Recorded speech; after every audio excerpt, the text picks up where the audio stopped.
Bing bop boom boom boom bop bam. Hello everybody! Oh. Welcome back to my channel. I am Kim Kant, and today we are going to do a series called How to Do. So basically this is going to teach the mechanics of how to do specific things in ballet if you want to learn yourself or if you're trying to teach somebody else. So hopefully this series is helpful. Let me know if it's also not, or let me also know what you want to see next. Today we are going to work on pliés. Let's get started.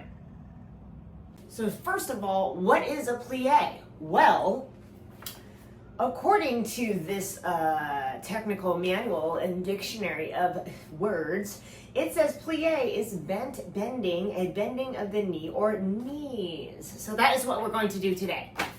So one of the first things we need to think about and also teach is how we're going to stand in these positions. So today I'm going to use first, second, third, which is pretty much like fifth, fourth, and fifth. No parallel. We don't need to do that. So this is how we want to stand. Using our turnout muscles, which is, boom, our glutes. Use them. If you're not using this, then you're probably using your knees and your ankles and you're going to get all messed up. So let's not do that because we only have one body. That is it. We don't need to be messing ourselves up. Ballet is also like completely the opposite of what your body wants to do naturally. So why are we trying to like help it be worse? Okay. So using the turnout muscles, this is how we find our turnout. You are going to stand in our parallel position here, sixth position, and I'm going to put the weight into my little heels.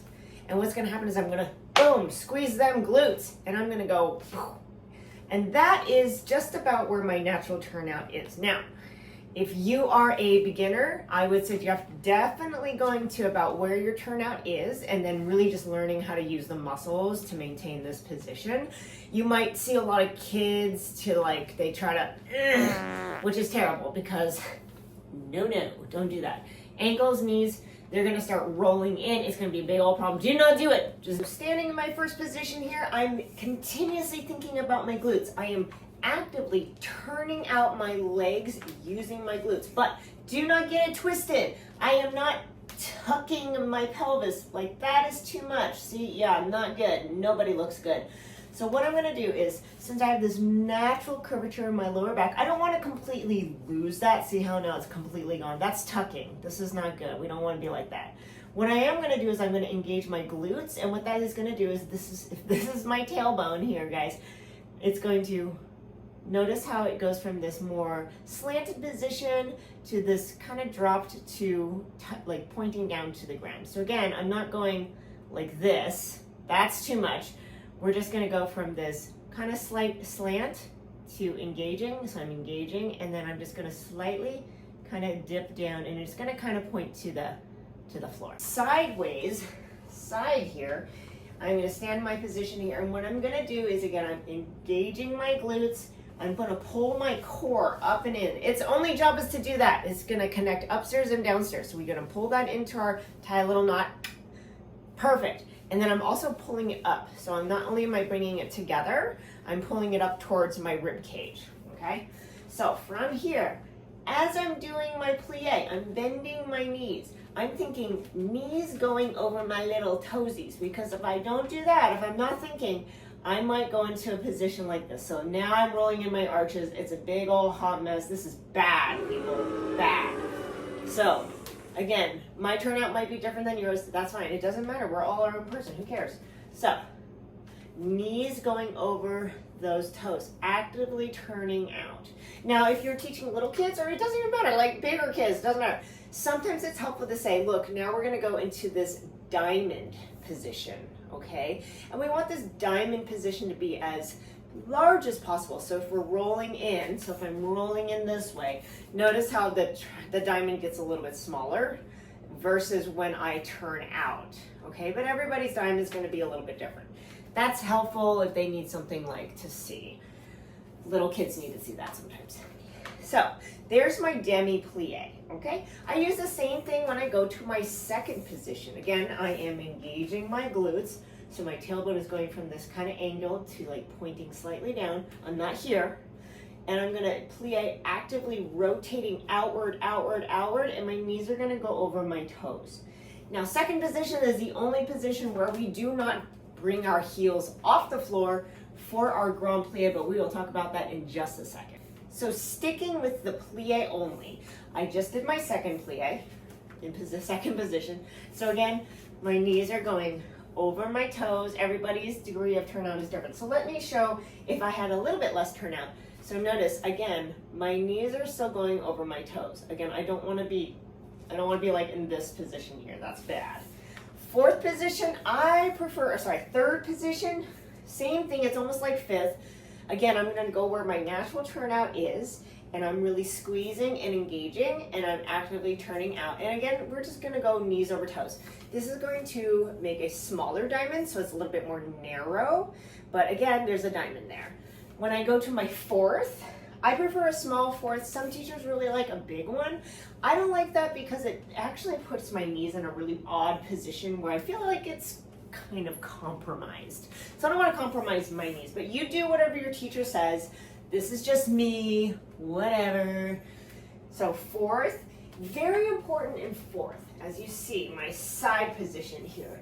When I do my plie, I'm still thinking knees over toes, because if I don't do that, what happens is I start bending in like that, and see how I'm rolling my arch in?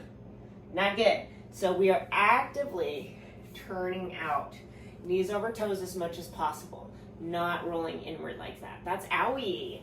Fifth position is very similar to third position, except we're completely crossed over, heel to toe touching, versus the third, which was my heel going into the little arch of my foot. Or you can call it a mouse hole or whatever kids like to call it. But that's what I always do, like the heel going into the arch of the other foot and then turning outward. So again, fifth, again, I'm thinking about actively turning out my legs. So again, I'm not in this squishy forward position, okay? And again, even if I had less turnout, like let's say I was here, my knees, again, I'm really thinking about going knees over my toes. So again, not like this, knees over toes. And that's even with less turnout. And that's totally fine. Okay, let's move on to our grand plie. Okay, now we're on the ground. Whoa.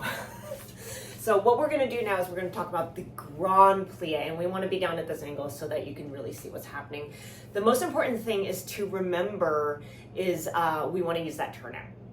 Actively turning out. Again, don't look at, my hips were made a certain way where it's just like easy turnout. So don't be like, oh my gosh, I gotta be like that. Don't be like that, be your own self. Don't be like me, I'm a big old hot mess. So first position. Now the goal for grand plie in our first, third, fourth, and fifth is to keep the heels on the ground as long as possible. Second position, like I said, is the only one where our heels are going to stay planted on the floor for the grand plie, but everything else, the heels will come off. Now, we want to avoid something like this. We don't want to start going into our demi-plie and then lifting the heels and then going down. That's, I don't know, that's something else. Maybe that's bar, core thing, I don't know, some hybrid, blah, blah, blah. Doesn't matter. So, the goal of this is to keep my heels on the floor as long as possible, knees over toes, and then once I get to the depth of my plie, then I'm still trying to keep the heels as close to the floor as possible. Notice I'm not gonna sit on my heels like this. Don't allow your students and don't allow yourself to do this, because now I'm not engaged anymore. I'm actually relaxed. Right? This is different if we're trying to do a stretch, but that's not what we're trying to do here, guys. We're trying to do grand plie. So again, keeping the heels on the floor as long as possible, and then I'm still trying to keep them as close to the floor as possible. I'm gonna get about here, which is like, I don't know, like 6 inches from my heels, and then I'm still activated. So, and then again, I'm gonna push my heels down as soon as possible, using my turnout continuously, and then I'm stretching and squeezing and rotating my legs into this stretched position now. So the second position is very similar with the turnout and everything, but again, like I said, heels stay on the floor.